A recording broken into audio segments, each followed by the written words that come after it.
KTV Originals।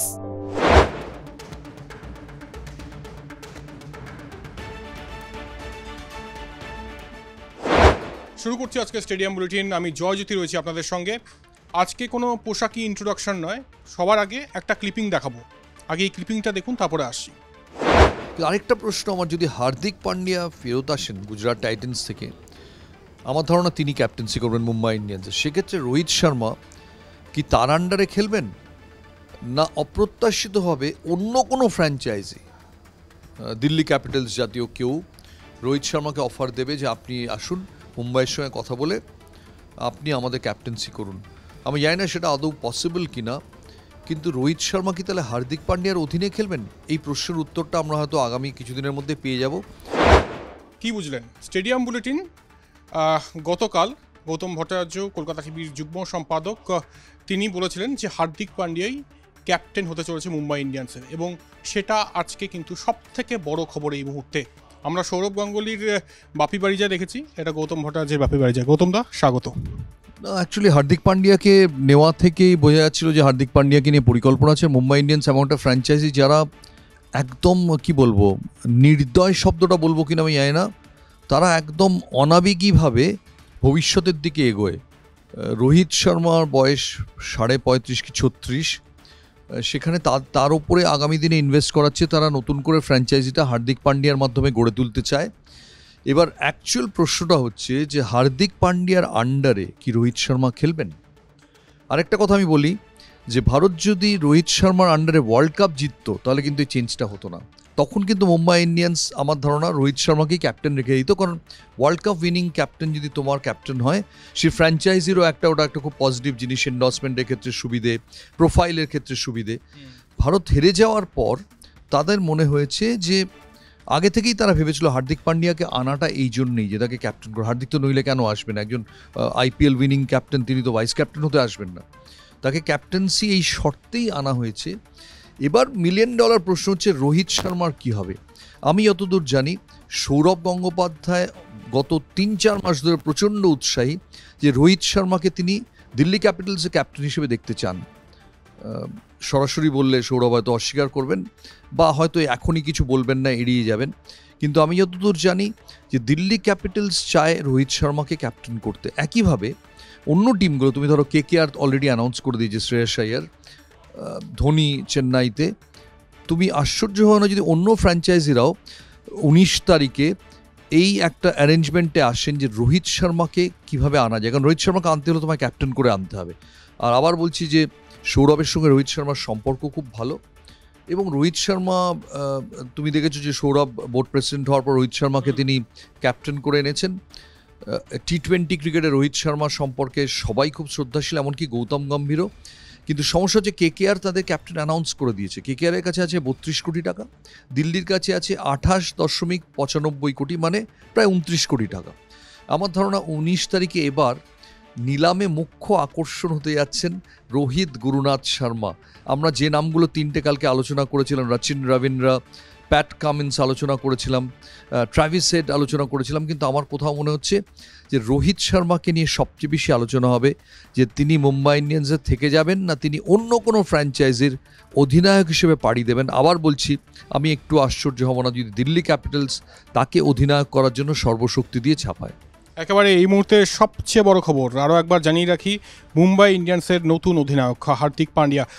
2013 সালের IPL-এর মনে করে দেখুন, মিড IPL-এ রোহিত শর্মাকে ক্যাপ্টেন করা হয়, এবং তারপর থেকে কিন্তু স্বপ্নের যাত্রা রোহিত শর্মার। 5 বার IPL ট্রফি জেতে মুম্বাই ইন্ডিয়ান্স তার ক্যাপ্টেন্সিতে, এবং আজকে মুম্বাই ইন্ডিয়ান্সের তরফ থেকে মহেলা জয়বর্ধনে কিন্তু যথেষ্ট প্রশংসা স্তুতি শোনা যায় তার মুখে রোহিত শর্মা সম্পর্কে। এবং তিনি শেষে যেটা বললেন যে রোহিত শর্মার গাইডেন্স ভীষণভাবে জরুরি, তার গাইডেন্স এবং এক্সপিরিয়েন্সে অবশ্যই আগামীতে মুম্বাই ইন্ডিয়ান্স ভালো ফলাফল করবে। এই লাইনটাতেই কিন্তু প্রশ্ন যে রোহিত শর্মা কি মানে অ্যাজ এ প্লেয়ার খেলবেন হার্দিক পান্ডিয়ার ক্যাপ্টেন্সিতে, যেটা এই মুহূর্তে ক্রিকেট মহলের $1 মিলিয়ন কোয়েশ্চেন। গৌতম দা, দেখো দুটো কথা আছে।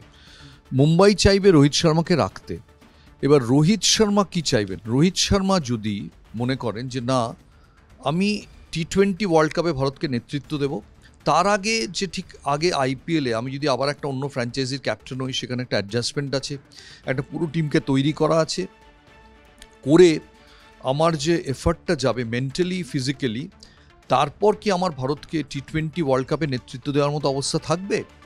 এই কলটা রোহিত শর্মা নেবেন। কিন্তু আমি এটুকু বলছি যে দিল্লি ক্যাপিটালস কিন্তু রোহিত শর্মাকে ক্যাপ্টেন করার ব্যাপারে খুব উৎসাহী। এবার রোহিত শর্মা ঠিক করবেন যে তিনি কি করবেন। এটা যদি শুধু টি-20 ওয়ার্ল্ড কাপ না থাকতো, আমি অনেক নিশ্চিতভাবে বলতে পারতাম যে রোহিত শর্মা বাইরের দিকে পা বাড়াবেন। যেহেতু টি-20 ওয়ার্ল্ড কাপ আছে এবং তিনি ভারতের অধিনায়ক হতে রাজি হয়েছেন এরকম কানাঘুষো শোনা যাচ্ছে, তাহলে কি তিনি তার আগে আরেকটা ফ্র্যাঞ্চাইজিতে ক্যাপ্টেন্সি করতে যাবেন না যাবেন না? মুম্বাই ইন্ডিয়ান্স কি তাকে ছাড়বে?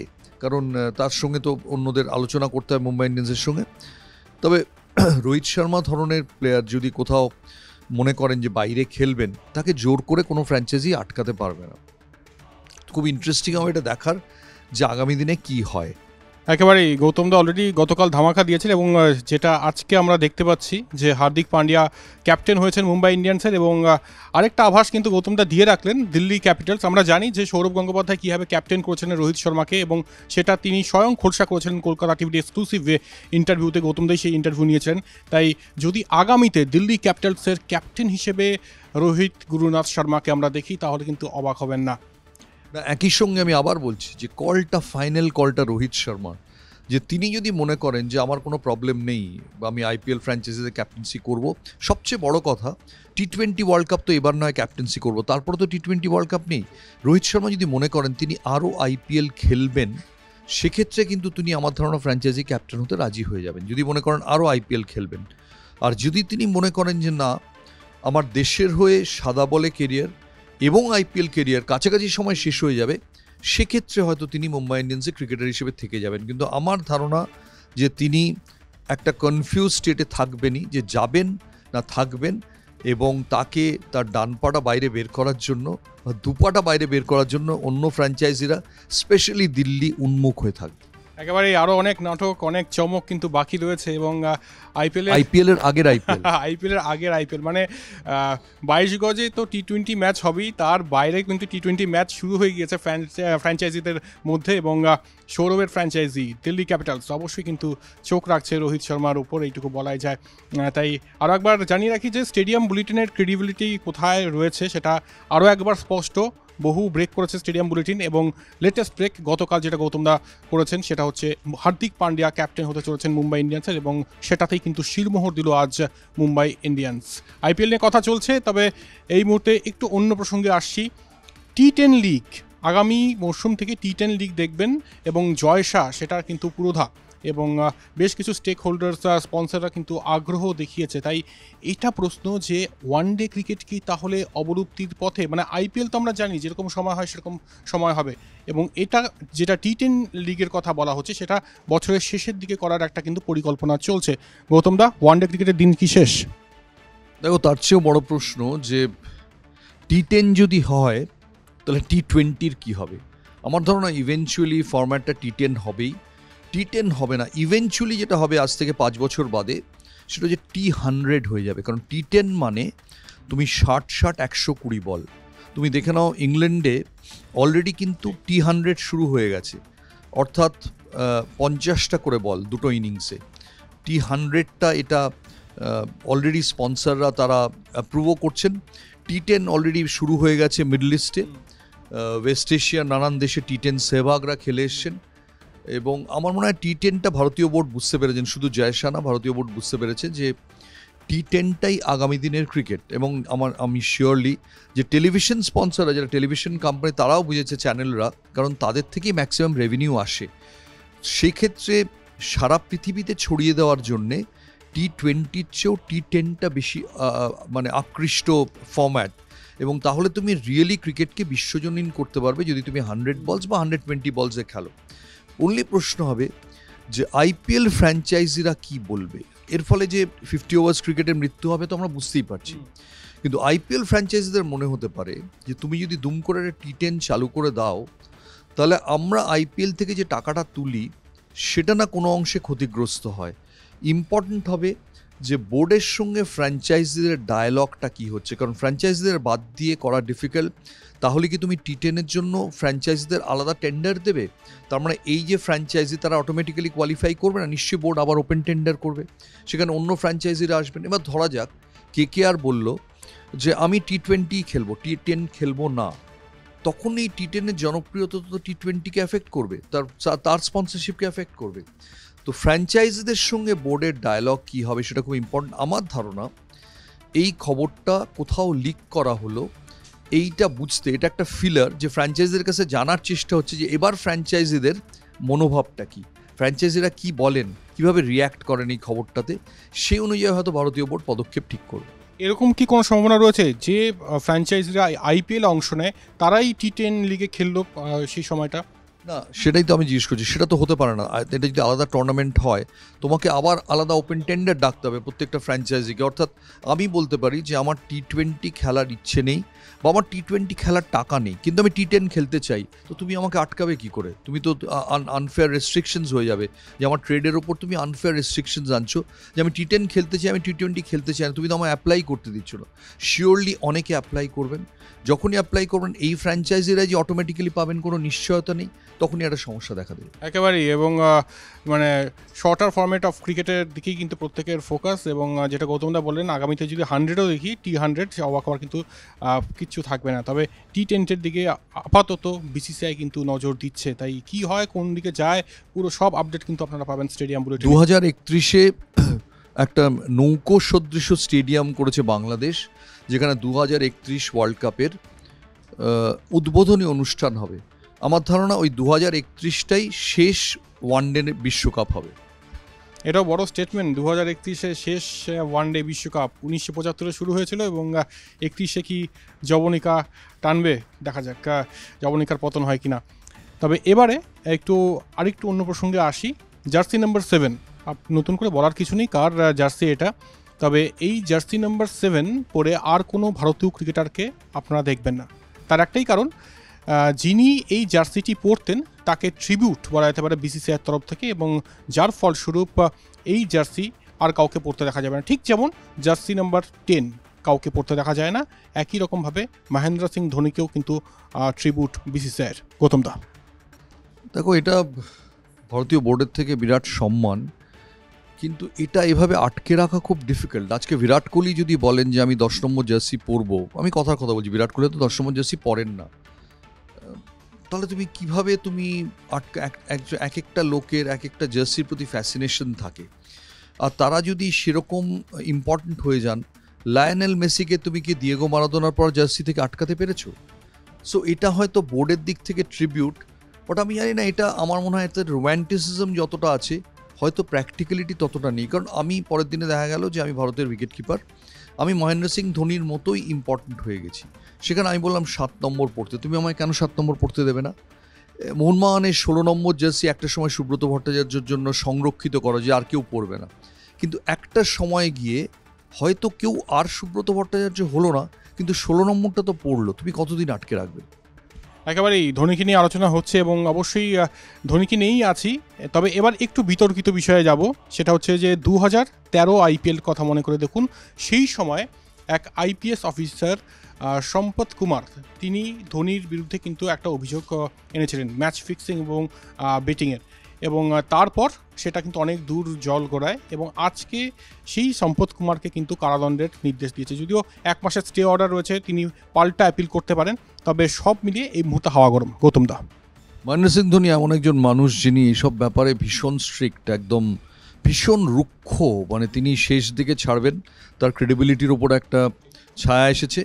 কিন্তু আমি একই সঙ্গে বলবো যে সেই সময় সুপ্রিম কোর্টের কাছে বিচারপতি, তখন যিনি এটা ইনভেস্টিগেট করছিলেন, বিচারপতি লোধা, তিনি একটা সিল এনভেলাপে 7 জনের নাম দিয়েছিলেন, 7 জন ক্রিকেটারের নাম, যে 7 জন তার মনে হয়েছিল যাদের IPL-এ আচরণ কাজকর্ম অত্যন্ত সন্দেহজনক। আমি জানতে চাই যে সেই সিল এনভেলাপটা আদৌ কি আর খোলা হবে?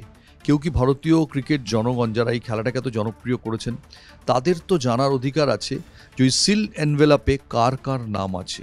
আমি ধরে নিলাম মহেন্দ্র সিং ধোনি তুমি বিচারে একটা ছুটকারা পেয়েছো, হতেই পারে, কিন্তু বিচারপতি লোধা তারও তো একটা পর্যবেক্ষণ ছিল, যার বিচারে চেন্নাই সুপার কিংস নির্বাসিত হয়। এবার তাহলে চেন্নাই সুপার কিংস যে কিছুই করেনি, নির্বাসিত হলো, তাহলে জাস্ট শ্রীনিবাসনের জামাই এটা করেছিলেন? কারা তারা এর পেছনে ছিল? আমার মনে হয় এই পুরো তথ্যটা কোথাও কিন্তু উদ্ঘাটিত হওয়া উচিত ভারতীয় ক্রিকেটের স্বার্থে। একেবারেই। তবে উদ্ঘাটিত কি আদৌ হবে সেটা সব থেকে বড় প্রশ্ন। তবে আজকে সেই দিনের আইপিএস অফিসার সম্পদ কুমারকে কিন্তু অলরেডি কারাদণ্ডের নির্দেশ দিয়েছে। তবে এই মুহূর্তে স্টে অর্ডার রয়েছে 1 মাসের। তবে তিনি পাল্টা অ্যাপিল করতে পারেন। মাদ্রাজ হাইকোর্ট আজকে কিন্তু এই রায় দিয়েছে। এরপরের যে খবর সেটা হচ্ছে যে টি-20 ওয়ার্ল্ড কাপ তো আমরা জানি, তবে টি-20 ওয়ার্ল্ড কাপে ভারত পাকিস্তান ম্যাচটা কোথায় জানেন তো? ভারত পাকিস্তান ম্যাচটা হচ্ছে নিউ ইয়র্কের আউটস্কার্ট এরিয়ায় একটা টেম্পোরারি স্টেডিয়াম তৈরি করা হচ্ছে। সেখানে ভারত পাকিস্তান ম্যাচ হবে এবং সেই ম্যাচের জন্য কিন্তু এই স্টেডিয়ামটা করা হচ্ছে এবং ম্যাচ হয়ে গেলে তারপর কিন্তু সেই স্টেডিয়ামটা আর রাখা হবে না। মানে ভারত পাকিস্তানের জন্য নিউ ইয়র্কের এই ব্যবস্থাপনা, কি বলবেন? আমি বলবো যে এখনই মনে হচ্ছে নিউ ইয়র্ক উড়ে যায় ম্যাচটা দেখার জন্যে, কারণ নিউ ইয়র্কে 7,11,000, আমার যতদূর মনে পড়ছে 7,11,000 ভারতীয় থাকেন, পাকিস্তানি থাকেন প্রায় 1.5 লাখের মতন। সো ওখানে যদি ম্যাচ হয়, এবং মনে রাখতে হবে নিউ ইয়র্ক মানে তো শুধু নিউ ইয়র্ক নয়, আমেরিকার বিভিন্ন শহর থেকে ইন্ডিয়ান যারা থাকেন, প্রবাসী ইন্ডিয়ান পাকিস্তানি প্রচুর আছেন, তারা সবাই ওই ম্যাচটা দেখার জন্য নিউ ইয়র্কে ভিড় জমাবেন। আমি যতদূর জানি নিউ ইয়র্কের লং আইল্যান্ড বলে যে জায়গাটা আছে তার কাছাকাছি ওই স্টেডিয়ামটা হচ্ছে। যদি সেটা হয়, নিউ ইয়র্ক শহরে যদি খেলাটা হয়, খুব রোমাঞ্চকর ব্যাপার হবে। কারণ নিউ ইয়র্ক শহরটার মধ্যে এমনিতেই একটা অদ্ভুত বাজ আছে, একটা ভীষণ জাগ্রত একটা শহর, সবসময় টকবক করে ফুটছে। আর তার মধ্যে যদি ভারত পাকিস্তান ম্যাচ হয়, তাহলে তো আর মানে একদম গরম কড়াইয়ের মধ্যে তুমি যদি একটা কিছু ছেড়ে দাও, সেটা যেরকম রিয়াকশন হবে ওটা সেরকমই হবে। একদমই, সেটা তো হবে। তবে কলকাতা টিভি এবং কলকাতা টিভি ডিজিটালের দর্শকরা চান যে নিউ ইয়র্ক থেকে আপনি সেই ম্যাচটা কভারও করুন। তো কি হয় সেটা তো সময় বলবে। আর একই সঙ্গে এটাও জানিয়ে রাখি যে ভারত পাকিস্তান ম্যাচ নিয়ে যেমন আলোচনা করলাম, একদম শেষ পর্বে চলে এসেছি। আর শেষ পর্বে বলতে গেলে ফুটবলের খবর, ইস্টবেঙ্গল। ভারত যে জিতলো সেটা বলবে না? অবশ্যই, ভারত তো জিতেছে আসলে, সিরিজটা সমান করেছে, সমান। এবং জোহান্সবার্গে ম্যাচ হয়েছে এবং গত ম্যাচে কিন্তু আমরা জানি সূর্যকুমার যাদব দুরন্ত ব্যাটিং করেছেন, 17 রান করেছেন। এবং কুলদীপ যাদব, যিনি নাকি কাল বার্থডে বয় ছিলেন, এবং বার্থডে বয় রিটার্ন গিফট দিলেন 5 উইকেট নিয়ে। জোহান্সবার্গে টি-20 এর আগে 2006-তে প্রথম টি-20 যাত্রা শুরু করেছিল, সেখানেও জিতেছিল ভারত এবং গতকাল ম্যাচ জিতে সিরিজ ড্র করে ভারতীয় দল। ওভারঅল ব্যাখ্যা কি আপনার? ওভারঅল ব্যাখ্যা, শুভমন গিল আবার রান পাননি। ওভারঅল ব্যাখ্যা হচ্ছে যে দুজন আমরা দেখতেই পাচ্ছি যে সূর্যকুমার যাদব এবং রিঙ্কু সিং, এই দুজন পার্মানেন্ট টি-20 ব্যাটিং লাইন আপে। আমার প্রশ্ন হচ্ছে যে বাকি ব্যাটার কারা? রোহিত শর্মা যদি ওপেন করেন, রোহিত শর্মার সঙ্গে আমি ধরে নিচ্ছি ঋতুরাজ গাইকোয়াড় ওপেন করবেন। মিডল অর্ডারে বাকি জায়গাগুলো কারা নেবেন? সূর্যকুমার যাদব কালকে 56 বলে দুর্ধর্ষ ইনিংস খেলেছেন, যেসব জায়গা থেকে গ্যাপ তৈরি করেছেন ভাবাই যায় না। কিন্তু আবার আমার বিনীত প্রশ্ন যে কালকের ম্যাচটা যদি 5 নেশন বা 6 নেশন ফাইনাল হতো, তাহলে কি এই ইনিংসটা আমরা দেখতে পেতাম? আমি এখনও সূর্যকুমার যাদবকে বড় টুর্নামেন্টের ফাইনালে রান করা দেখতে চাই। সূর্যকুমার যাদবের রেকর্ড আউটস্ট্যান্ডিং, 4টে টি-20 100, অনেক কম ম্যাচ খেলে। রোহিত শর্মা কি বাবর আজমের অনেক কম ম্যাচ খেলে, অসাধারণ। মানে টি-20 ক্রিকেটে জিনিয়াস নিশ্চয়ই, কিন্তু জিনিয়াসের অন্যতম শর্ত হচ্ছে তুমি বিশেষ দিনে বিশেষ চাপের মুখে তুমি পারফর্ম করবে। সেটা কি সূর্যকুমার যাদব করতে পারবেন কিনা, সেটা কিন্তু আমরা দেখবো এই টি-20 ওয়ার্ল্ড কাপে। একেবারে টি-20 ওয়ার্ল্ড কাপে টি-20 ফরম্যাটে যদিও সূর্যকুমার যাদব ভালো ব্যাটিং করেন, তবে বিষয় হচ্ছে যে ওডিআই ফরম্যাটে কিন্তু সেই ধারটা দেখা যায় না। এবং একটা মজার ছলে ম্যাথিউ হেডেন কথাও বলেছেন যে যখন রবি শাস্ত্রী বলছিলেন ইন্ডিয়া অস্ট্রেলিয়া সিরিজ চলাকালীন যে এই সূর্যকুমার যাদবকে কীভাবে আটকানো সম্ভব, তখন ম্যাথিউ হেডেন একদম রসিকতার ছলে বলেছিলেন যে কানে কানে গিয়ে বলে আসতে হবে এটা ওয়ানডে ম্যাচ চলছে। তো যাই হোক, রসিকতা তো চলছেই, তবে একদম ঠিক বলেছিলেন রসিকতা। একদমই। আর একদম শেষ পর্বে চলে এসেছি, ইস্টবেঙ্গল ভার্সেস মুম্বাইয়ের ম্যাচ কাল। আর ইস্টবেঙ্গল এই মুহূর্তে 8ম স্থানে রয়েছে আইএসএলের পয়েন্ট তালিকায়। মুম্বাইয়ের বিরুদ্ধে কি জয় আসবে? মশাল কি জ্বলবে কালকে ইস্টবেঙ্গল ফ্যান্সদের হৃদয়ে? কি মনে হয় গৌতম দা? ইস্টবেঙ্গল মাঝখানে একটা ম্যাচ, সহজ ম্যাচ ড্র করে ইস্টবেঙ্গল কিছুটা পিছিয়ে গেছে, নইলে ম্যাচ জেতার যে তোড়টা সেটা পায়নি। ইসমাইল কোচ কিন্তু এই পরপর হার সত্ত্বেও ইসমাইল কোচকে কিন্তু ইসমাইল জনতা খুবই কাছের করে নিয়েছেন। কোচের কাছে তাদের অনেক দাবি। দেখা যাক তারা কোথায় উঠে আসতে পারেন। এবার যারা টিম করেছিলেন তারা ভেবেছিলেন ইসমাইল প্রথম 3-এর মধ্যে থাকবে, কিন্তু ইসমাইল কিছুতেই একটা ধারাবাহিক ফুটবল খেলতে পারছে না। দেখা যাক কালকে তারা কোনো চমক দিতে পারে কিনা।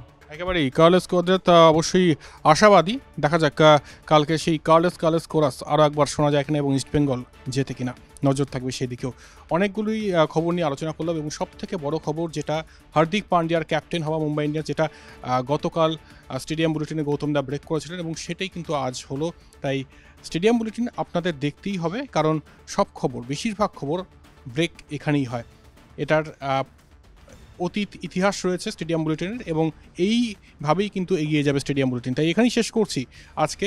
আর স্টেডিয়াম বুলেটিন দেখতে হলে আপনাদের কোথায় লগ ইন হতে হবে আপনারা জানেন, কলকাতা টিভি অনলাইন, এবং একই সঙ্গে আমাদের ডিজিটাল ব্রডকাস্ট পার্টনার ডেইলি হান্তে রয়েছে, সেখানে উকি মারতে ভুলবেন না। সবাই ভালো থাকবেন। আজকের মতো আসি, শুভরাত্রি।